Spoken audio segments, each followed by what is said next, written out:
I have a great time with my life, and I want to share it. I love living. I think that's infectious. It's something that you can't fake.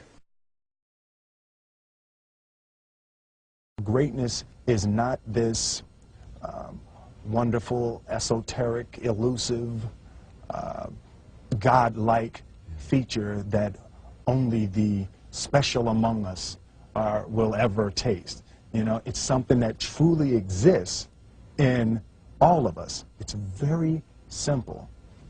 This is what I believe, and I'm willing to die for it. Yeah. Period.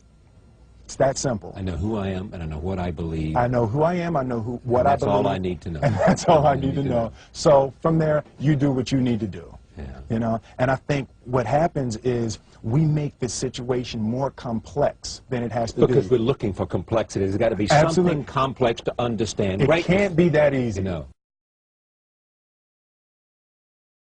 We didn't grow up with the sense that where we were was where we were going to be. You know, we grew up with the sense that where we were almost didn't matter because we were becoming right. Something greater. The separation of talent and skill is one of the greatest misunderstood concepts for people who are trying to excel, who have dreams, that want to do things. Talent you have naturally. Skill is only developed by hours and hours and hours of beating on your craft. I've never really viewed myself as particularly talented. Where I excel is ridiculous, sickening work ethic. You know, while the other guy's sleeping, I'm working. While the other guy's eating, I'm working. There's no easy way around it. No matter how talented you are, your talent is going to fail you if you're not skilled. Mm-hmm. You know, if you don't study, if you don't work really hard and dedicate yourself to being better every single day, mm-hmm. you'll never be able to communicate with people, with your artistry, the way that you want. So the only thing that I see that is distinctly different about me is I'm not afraid to die on a treadmill. You might have more talent than me, you might be smarter than me, but if we get on the treadmill together, right, there's two things. You're getting off first, or I'm going to die. It's really that simple. One summer, his dad tore down a brick wall on the front of his business and told 12-year-old Will and his 9-year-old brother to rebuild it, a job they said was impossible. It took them a year and a half, but they did it. And he said, now don't you ever tell me it's something that you can't do. You don't try to build a wall. You don't set out to build a wall. You don't say, I'm going to build the biggest, baddest, greatest wall that's ever been built. You don't start there. You say, I'm going to lay this brick as perfectly as a brick can be laid. Yeah. And you do that every single day. And soon you have a wall. And soon you have a wall.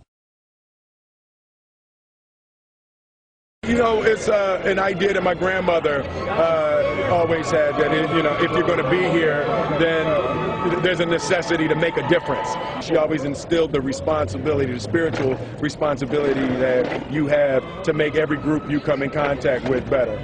I want to do good. Yeah. I want the world to be better because I was here. I want my life, I want my work, my family, I want it to mean something. And it's like, it has, if you are not making someone else's life better, then you're wasting your time. You know, like your life will become better by making other lives better. I want to represent an idea. I want to represent possibilities. I want to represent the idea that you really can make what you want. One of my favorite books is The Alchemist, Paulo Coelho, and that's just, I just believe that. I believe that I can create whatever I want to create. The first step before anybody else in the world believes it is you have to believe it. There's no reason to have a plan B because it distracts from plan A.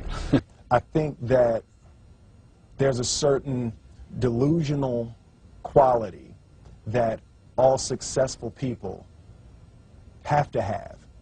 You have to believe that something different than what has happened for the last 50 million years of history. You have to believe that something different can happen. Confucius said, he who says he can and he who says he can't are both usually right. Being realistic is the most commonly traveled road to mediocrity. Why would you be realistic?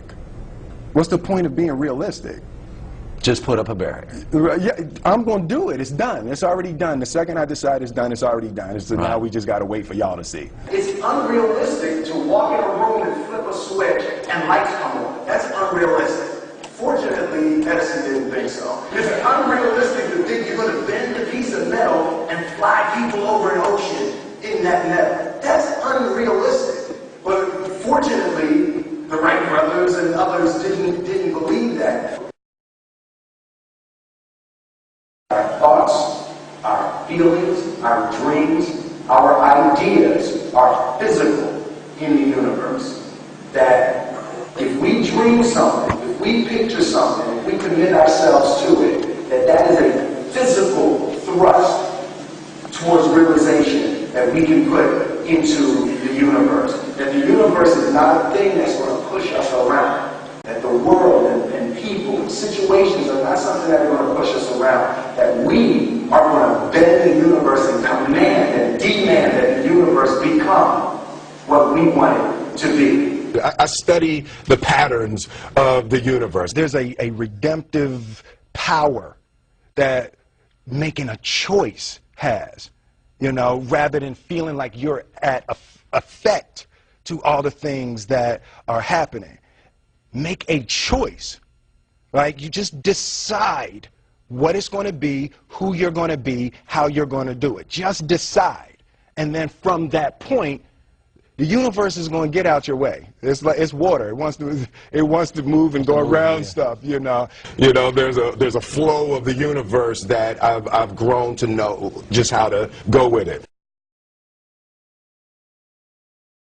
I realize that to have the level of success that I want to have, it's difficult to spread it out and do multiple things. It takes such a desperate, obsessive focus. You really got to focus with all of your fiber and all of your heart and all of your creativity.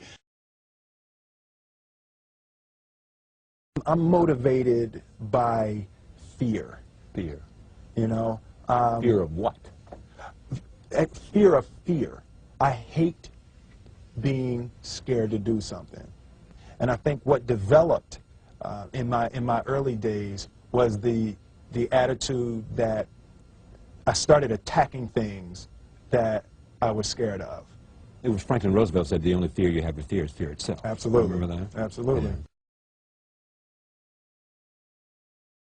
Yeah. You can't be scared to die for the truth.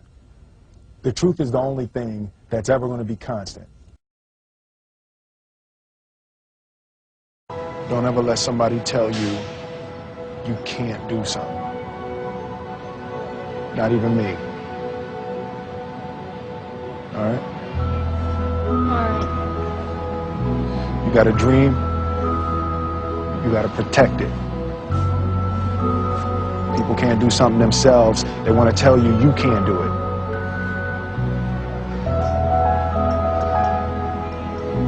You want something, go get it. Period.